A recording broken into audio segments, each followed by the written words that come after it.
archive.ph এখান থেকে archive করা যায় সহজে।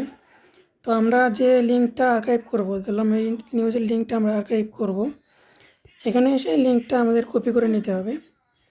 কপি করে নেওয়ার পরে আমরা আমাদের যে archive.ph এখানে গিয়ে এই যে এখানে যে বক্সটা আছে এখানে আমাদের এটা পেস্ট করে দিতে হবে, লিঙ্কটা দিয়ে সেভ। এরপরে সেভে ক্লিক করলে এটা আর্কাইভ হয়ে যাবে সাথে সাথে। এখানে ওয়ান মোর স্টেপ দিয়ে এখানে একটা ভেরিফিকেশন করতে হবে রোবট কিনা। এটা আমি ভেরিফিকেশন দিয়ে দিলাম।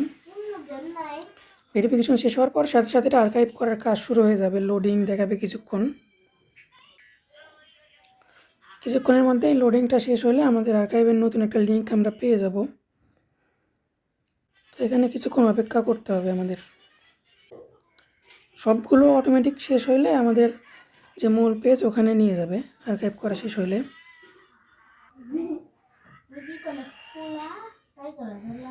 যেটা আমাদের এখন আর্কাইভ হয়ে গেছে।